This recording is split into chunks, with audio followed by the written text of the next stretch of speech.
All right, we are live. Welcome to another live recording of the Managing Partners podcast. My name is Kevin Daisey, and I'll be your host. And I am joined here today by a special guest who's actually right here in the same area I am in Chesapeake, Virginia. Don Marcari, welcome to the show. Good afternoon, Kevin. How are you? I'm doing good. Just telling Don backstage, I was actually out for about a week, which is an extremely long time for me to be away from running my company. And as you managing partners listening or Don here, we were just kind of chatting about that. But so playing a lot of catch up today, but happy to be back and have Don on the show here. Don is someone I've met before. They have a firm just down the street based here in Virginia. Of course, he's in multiple states, and we'll get to learn more about that here in just a moment. But me and Don are pretty much neighbors. So, again, happy to have him on the show. Has an exciting story and career. A very nice sized firm, has done very well for himself. So he's got a lot to share here. So any young attorneys or aspiring to be managing partners looking to go out on your own, Don can share a ton today. So we'll try to cram in as much as we can with Don's time. So Don, thanks again for coming on the show. You're welcome, Kevin. Glad to be here.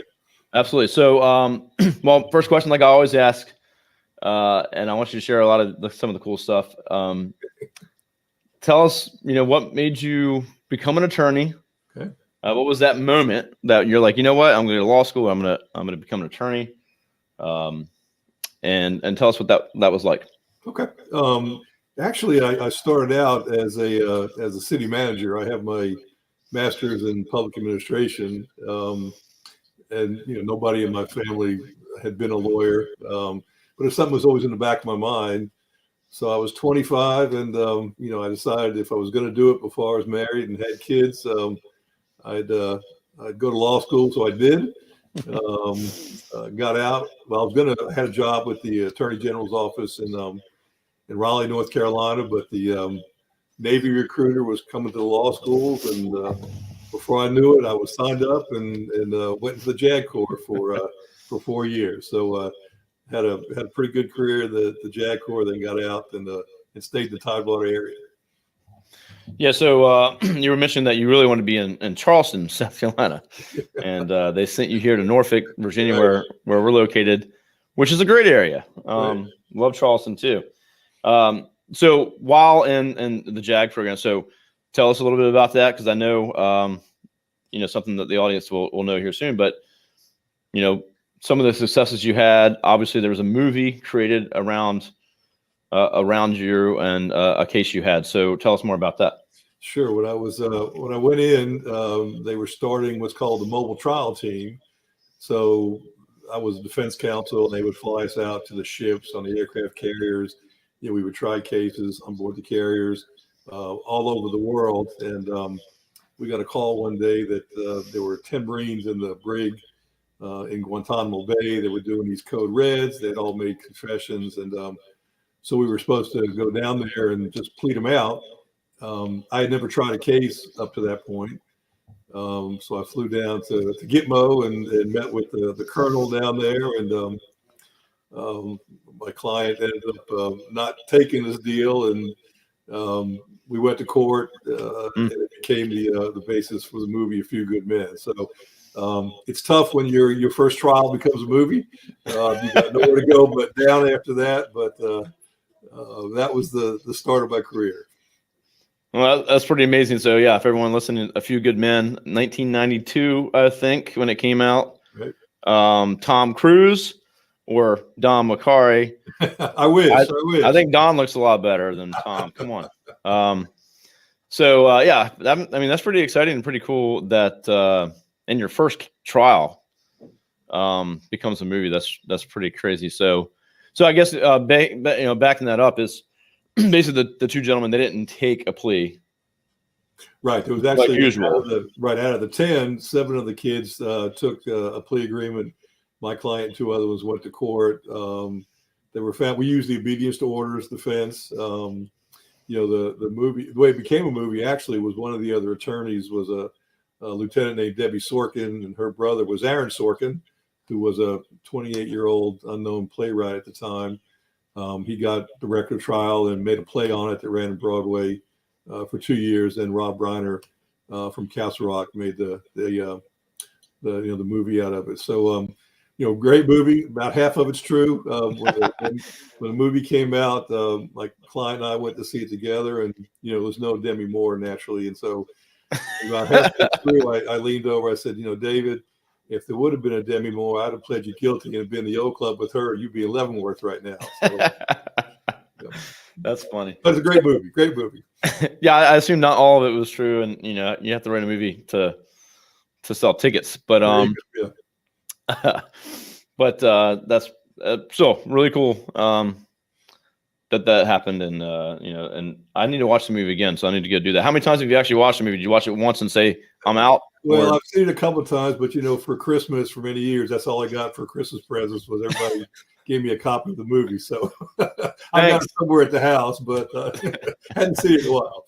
Got a whole library. That's right. Anybody wants to borrow a copy, let me know. I can get you to sign one for me. Okay, there you go.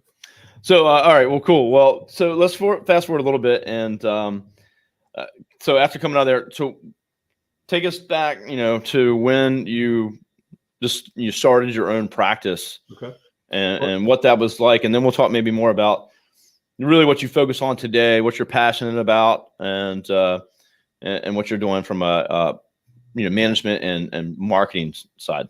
Sure. I stayed in the Navy for 4 years, and I'd met two other lawyers, civilian attorneys, and we decided to form a firm, and we just did a general practice for 6 years. Great guys. We took everything that came in the door. I hated domestic relations, but I was doing divorces and wills and real estate and criminal, and so but it gave me a good foundation. So I did that for about 6 years. But then I decided, I really liked the personal injury part of the practice. Those cases were interesting to me. They weren't as emotionally draining as criminal cases. I was doing murders and rapes and everything. So I've been focusing on, in my practice now, this firm has been in existence going on our 23rd year. We do mostly personal injury, workers' comp, and we have a big veterans practice. The personal injury practice is focused really on Virginia, North Carolina, South Carolina. The veterans practice we do all over the country. We've grown from initially we started with 13 of us. We now have close to 100. Probably need 15 more positions. So we've grown. The management part is getting to be a pain, but so we've grown pretty substantially in the last 20 years. Yeah, huge growth. That's amazing. And and tell us the full name of the firm, because I'll mess it up, I'm sure. It's Marcari, Russotto, Spencer, and Balaban. So that's a mouthful. We just say MRSB. So well, my 4 partners want some with it. There's 4 partners. We have 16 attorneys. They want some name recognition, so I kind of let them be on the letterhead a little bit. Yeah, nice. So everyone tuning in, if you are listening, it's donmacari.com. That's MARCARI. Don Macari. We'll also have that up everywhere else too. But if you're listening or watching on video right now, it's down at the bottom of your screen. You can go check out Don's firm, see what they're all about, check out the websites. They also have, if you drop down in the navigation on his website, there's a link to the veterans site. So if you want to go take a look at what kind of things that they're doing there, what practice areas they're covering, and what cases they're handling. But that's federally based. That's basically anywhere around the country. Yes, sir. Yeah. Excellent. So give me so personal injury. What do you really specialize in? What if Don is going to take a case? What kind of areas are you really specializing in or have a big focus on, other than the veterans? Yeah, we do car wrecks, tractor trailer cases, drunk driving, premises liability, anything where somebody's been injured. Like I said, we do that in 3 states right now. A large portion of that, we comes from the internet, because with the internet, your boundaries are expanded, and to grow, which we I think in this profession now, our fees aren't going up, but our costs are going up, So I think if you want to survive, you've got to find some way for that growth to happen. Yeah, absolutely. So you're in 3 states. You're trying to expand into the 4th. Probably just stay in the 3 right now, but I wouldn't rule that out. Okay, excellent. And you said you're plenty busy. You're looking to have. It sounds like you need more people to do more work. So that's a good problem to have. If you can find them, I think you can find good people. And I think that's one thing we, our marketing is doing very well. One time when I was with a general practice, we had a big debate over spending $400 for a half-page yellow page. Back then, back in the early 90s, lawyers didn't advertise that much. We're on television for a long time, radio, billboards. But now we're really just focusing, because we're in several different markets, to be competitive on TV, the cost is cost prohibitive, but the internet's been very successful. But, with that comes, the span of control. You're trying cases in a lot of different jurisdictions. And I think one of the areas that we didn't anticipate was the rapid growth, and then, having the staff to handle that growth. Because, the worst thing is to have cases coming in. What's the best thing? But the worst thing is not being able to handle those cases. So that's been a challenge, especially with COVID and the Great Resignation. It's that part of the business is needing constant attention lately. Yeah, well, as running a business, I feel like that's the constant ebb and flow, if you will, Sure. Of a lot of clients banging on your door. How are you going to handle the work and do it well, and you go good customer service and make sure that they're kept up with, and then you go the next, the thing where you have not work coming in and trying to figure that out. So sure, the people and the clients nowadays are need more hand holding. They're much more informed. Back when I first started practicing, I think we were a learned profession and respectable profession, and I think that has waned somewhat. Clients now have access to a tremendous amount of information, good or bad, and certainly there's enough competition out there that if you're not servicing their needs, they'll go to somebody else. So, that's one thing I try to focus is on customer service and answering that phone and talking to the clients and just explaining, understanding what they've been through. And like I said, that takes personnel, it takes empathy, and it's a constant training of your staff and getting them to understand what your philosophy is. And sometimes some of the team members think that the cases just fall off trees, so they don't understand the expense and the time to have that client bring that phone and call you. No, absolutely. I think that's another big challenge. I think as you start to grow, is that every team member understands the vision, the mission, the why we do this, and things like that. And we're just over 20 some people, 25 maybe, and it's even at that level, it's still a constant re-education and trying to make sure everyone understands what we're doing and why we're doing it. So 100%.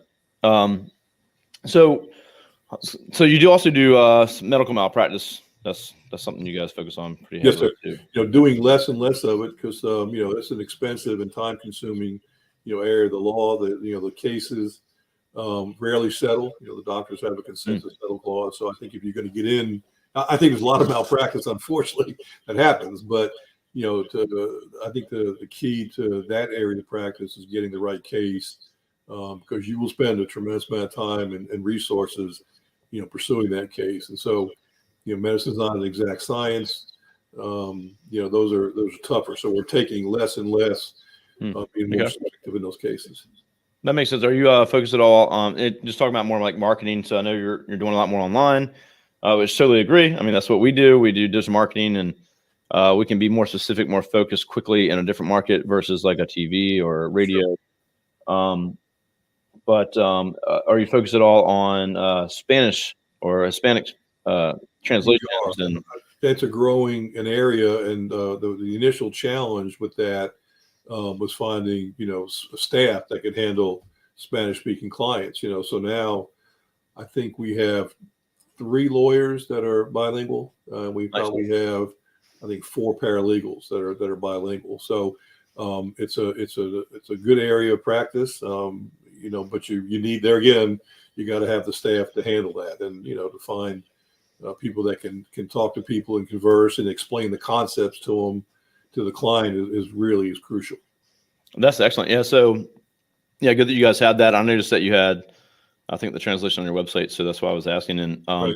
that's something that we're actually doing. So there's a marketing company, and a lot of our attorneys and firms that we work with either need or want translation on their sites, which we're happy to do. But we're also kind of going towards that market of, Spanish speaking law firms and ones that only support that. There's a lot, that's a very underserved market. Definitely. So we have, I want to say we have 3 full-time employees that are fluent or bilingual account managers. So that's something we're looking at doing to get into that market as well. So, and I don't think there's any digital marketing agencies that are doing that, but I guess we'll find out when we start to try to break into that. So, so what is, so you guys, pretty large firm, what do you use to manage your pipeline? So what are all the attorneys using right now to manage their cases?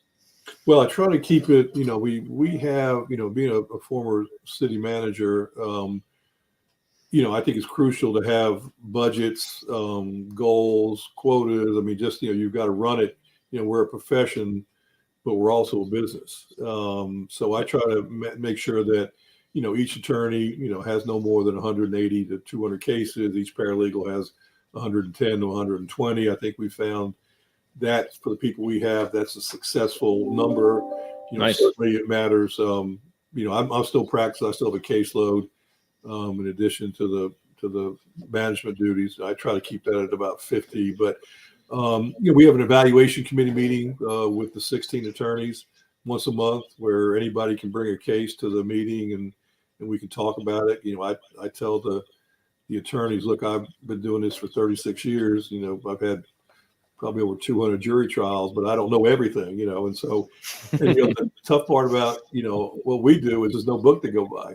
Is that case, what's the value? And the clients, I had a client the other day, well, what's my case worth? And I said, ma'am, I can't tell you at this point. I can, once you get finished your care, but there's so many variables that go into that.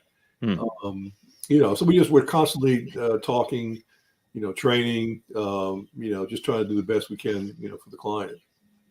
That's excellent. Well, just a random question. Have you read the book by John Morgan? I have. Yeah. Can't Teach Hungry? Yep. Can't Teach Hungry. Yep. Yeah. He's an amazing. I mean, he's grown. I mean, I can't imagine the management problems he has. I have no idea. I just finished that book a couple weeks ago. Yeah. And obviously, I don't own a law firm, but any business owner listening to this, pick that book up. Sure. It does refer a lot to running an actual personal injury firm. Right. But applicable, most of it is, you can apply it to any business, and just a lot of great principles and ways that he kind of makes it simple for you to understand. Yeah. His marketing budget, $30 to $40 million. Yeah, crazy. So well, that's what we established budgets at the end. We just got back from a partners retreat. We try to get together 4 or 5 times a year. I have an agenda. I have a big notebook prepared. We plan out the year. I think you have to have goals and strategies, and prepare for the best and worst. What our average fee per case is, what's acceptable kick drops. How many we sign up. There's everything in our business. I think is quantifiable. But I think you have to have that plan, or else you don't know where you're going. We keep at least 1 month's operating expenses in the bank. Because we have a bonus structure and commission structure, but you have to run it like a business. We now have a director of finance, a director of marketing, director of IT, a human resource director. I mean, all the things that you would see in a corporation. And I think to be successful, the law firm is a business as well as a profession. No, and I think that's for anyone listening that's again trying to start their own firm, looking to go on their own. They might just be starting by themselves. Two, maybe there's others that are getting ready to form a partnership, but you got to start thinking like the way Don is telling you here, and Can't Teach Hungry, great book too, but setting these things in place, meetings that you're going to have periodically, checkpoints. There's a sweet spot for how many cases your attorney should be managing at one time. Are they going to trial, versus are they just settling? And that might be based on your preference. But I know, like John Morgan's book, hey, who's not going to trial? Who's just sitting back or wasting time on these cases and then settling 10 months, 12 months later when they could have just settled early, right? Right. And I think that's what you have to do. I mean, case selection, soft tissue rear end case, should be completed. The time on desk, you're losing money. If it's around more than 8 months. I mean, we have once the clients, there again we have metrics. If once the clients finish treating and release, 60 days it should be in demand. Within those 30 to 60 days it should settle. That's there's variables in there, but you've got to know which cases to try, and you got to be ready to try them. I mean, the insurance companies know if you're not. So you've got to have a strong litigation department. 85% of the cases will probably settle, but you still got to have that strong litigation department too to put the pressure on the insurance companies. They got to know you're willing to go to court. Well, yeah, exactly. Because if they know, hey, they never go to court, they never tried, then they can run right over you, right? So exactly, you're going to get a crappy offer, and Yeah, but if they go, all right, we're not messing with these guys, they're going to get a trial if they need to. I think it makes a difference.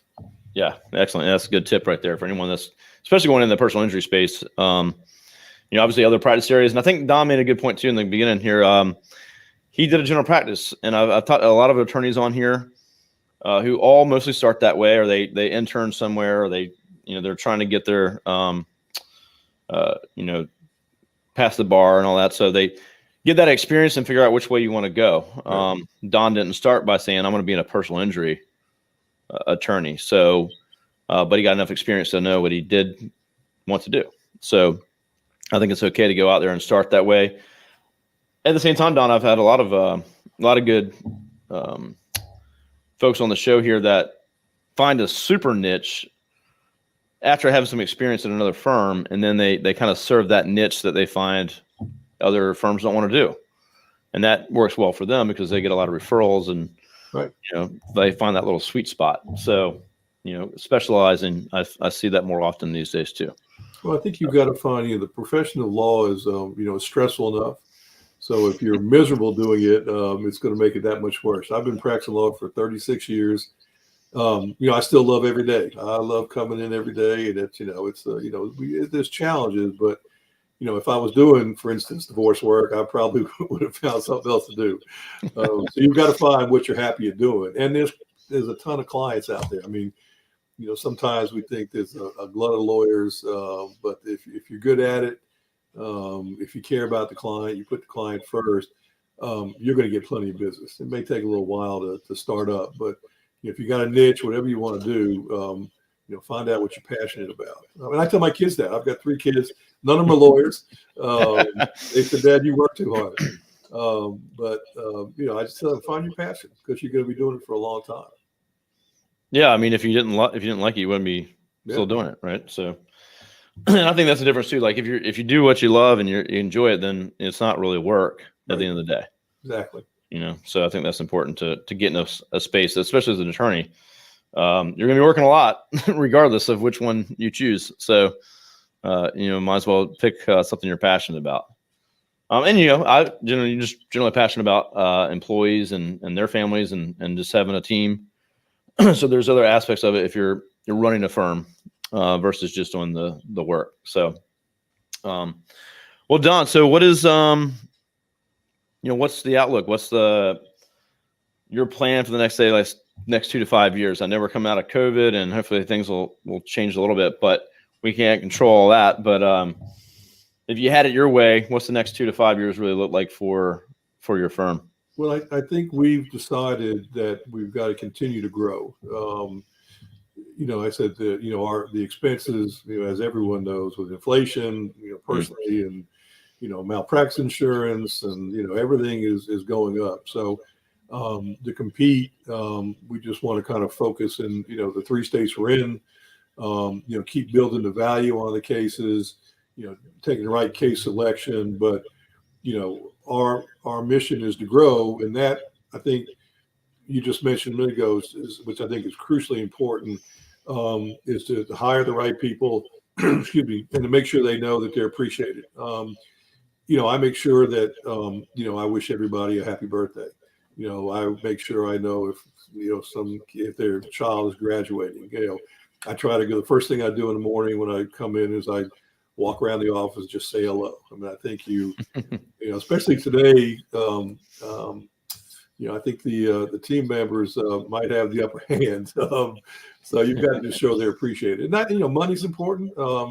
We try to pay a competitive wage. We've got, 401ks. We pay 80% of the health insurance. But I think very nice. We want them to grow with us and stay with us. Turnover sucks. And just, I think the biggest thing is just to show them that they're appreciated. And, when they have issues and problems, be there to help, solve those problems. We're all busy. I have an open door policy. I might be in the middle of something, but somebody comes in and, you just got to find time to, to talk to them and help them out. I love it. Absolutely. So yeah, you're not growing or dying, so you got to focus on that. And I think it's, that's definitely us too. And, I think there's a owner side of it, the entrepreneur side, that's just like growth and everyone just thinks, well, that's just more money and whatever. But I think, just trying to get all your team members and employees to understand, hey, we have to be growing in order to support you and give you more opportunity.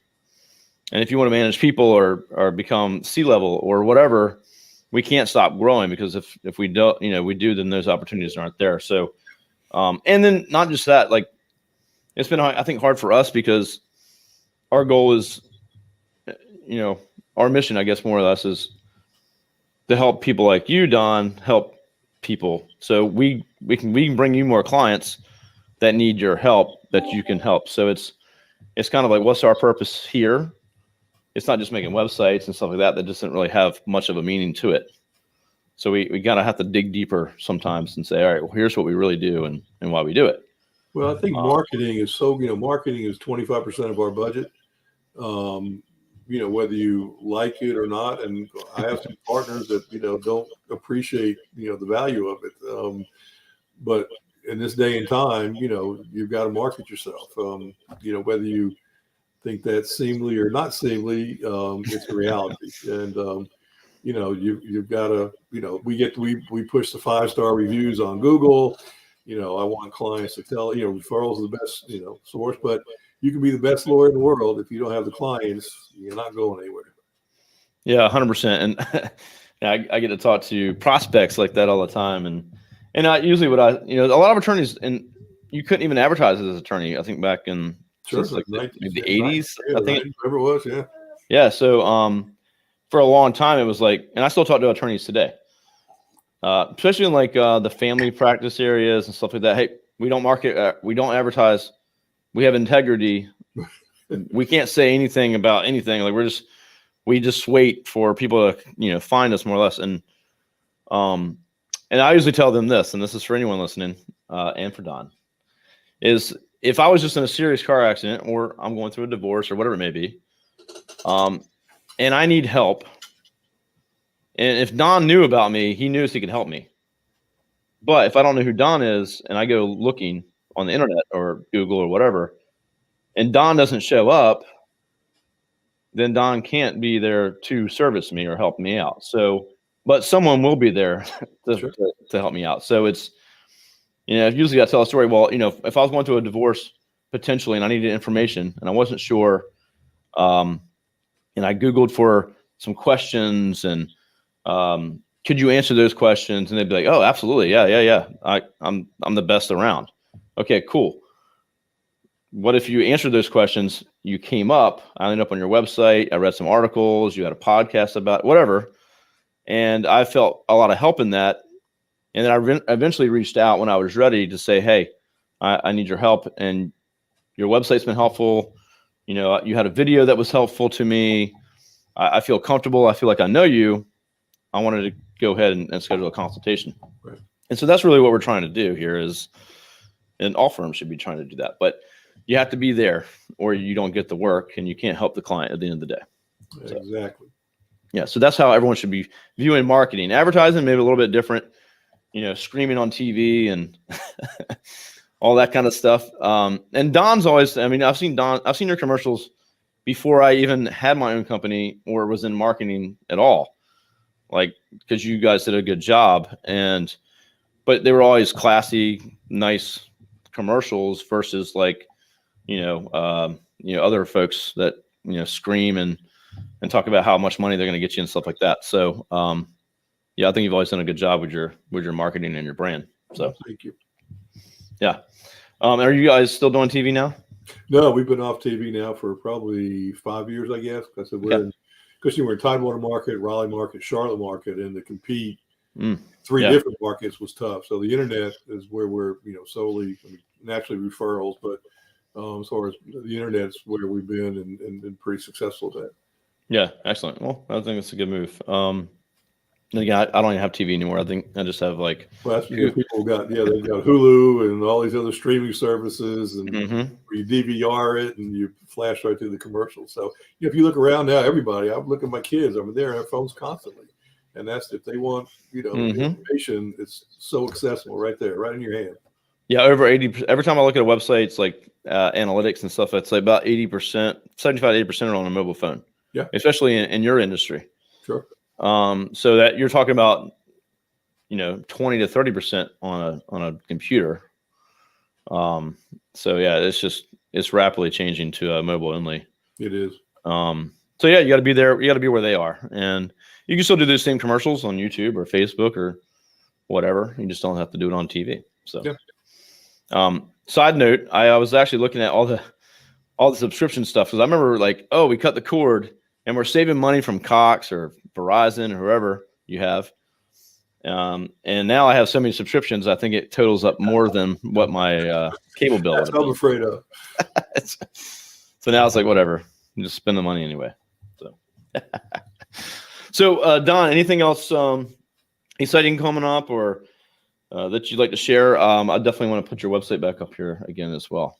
So, no, this has been great. And like I said, anybody that any young attorneys that want to go out on their own or thinking about starting a firm, I'd love to give you some advice if you need it. I've made every mistake you can make. I'm still learning, but I still enjoy every day. It's a great profession. I'm proud to be an attorney. You actually do get to help people no matter what field you're in. We're going to keep growing and hope to be around for a while, and then maybe one day I'll figure out an exit strategy, but I haven't figured that out yet. You're sticking in it for now. So donmacari.com is at the bottom of your website, of the screen here. And if you're listening, you can go there. To reach out to Don. Is there any other way that folks can reach out? They just go to the website and call or email, or what's the best way for them to reach out to you? Or they can email me at donm@mrslawfirm.com. Okay. Shoot me an email. I'll be glad to talk with you or answer you back. Yeah, and I would encourage anyone listening to do that. Don's, again, I've got to meet Don and learn more about his firm. But full of information and can be helpful to any attorney out there. Or maybe if you're not going out on your own, it sounds like Don could use some extra attorneys over there. So there you go. maybe you should need your help. Yeah, maybe you should connect with them. So before we wrap up, Don, on a lighter note, what are some of the things that you like to do personally? Mostly just I coach football. Okay. I'm the commissioner for the Great Neck Area Youth Football League, and I've coached at Lynn Haven Middle School and at the high school. So, awesome. I enjoy the kids, and I think the game of football is great. They're, the city is trying to get away from tackle, which, we continually fight. This new world wants to give participation trophies, and I don't believe in that. So I just coaching football with the kids is my passion. So I spend a lot of time doing that. That's awesome. Yeah, I'm with you on that. I hate when I got kids. I got small kids. Sometimes they come home with something. I'm like, oh, cool. What'd you get? Like, oh, well, I didn't do good at all. Like, well, why did you get that? You know, Yeah. so, Yeah. send it back. The kinder, gentler world that I don't know. I guess I'm like, get off my lawn. That's funny. Yeah, I'm gonna be that old man too. So football, professional football. What is your team? I like the Patriots. You know, I like their style. I like their process. You know how they, you know, Belichick just said, "Do your job." That's a great philosophy that I try to instill here. I tell people, just stay in your lane, do your job, and the team will be okay. No, I like that. I like Belichick, and I've always said so. I've always been a Redskins, or now I don't even know what the heck they're called at this point. But I was born into that. I got a picture of me in pajamas, like Redskins pajamas, when I was like, you know, a couple years old. But so I continue to support them, no matter what their name is. And but I've always said, like, if you're an American, how can you not like the Patriots? Like, you know, they're, you know. And the Cowboys, was that the America's football team? I don't agree. Yeah, that's one thing on my bucket. I do want to go to the stadium there, though. I would like to see that. That looks beautiful there. It's really cool. I've never been. I'd like to get to a football or like a Super Bowl at some point in my life. One day. All right, Don, let's go. We'll get some tickets together at some point. All right, sounds good, Kev. Look forward. Make a lot more money though. That's right. That's right. I think there were $5,500 a ticket this year or something. So, still some of in reach. It's not too bad. Well, Don, thanks so much for sharing your story today. Please reach out to Don, connect with him, and or at least go check out his firm and what they do. I think he's a great example for anyone listening to follow in his footsteps. Go check out A Few Good Men, so you can see what Don used to look like when he was younger. 40 Tom Cruise. And you can check out this episode and many more. We've had over 200 managing partners like Don on the show from all walks of life. So different practice areas, different states, different areas. There should be something you can find on this show that's going to help you. So you can sort by state, you can sort by practice area, and find maybe another attorney that you would relate with and that can help you out. So we encourage you to do that. You can go to arraylaw.com/podcast. And then stay tuned because we also have the Managing Partners newsletter, which goes out twice a week. So we feature attorneys, episodes like this with Don, any kind of tips like that as well. And if you need help with marketing to get where like Don is at, that's what we do. Digital is where we live. Arraylaw.com. Reach out to me or anyone on my team, and we'll be happy to help you out or answer any questions you have.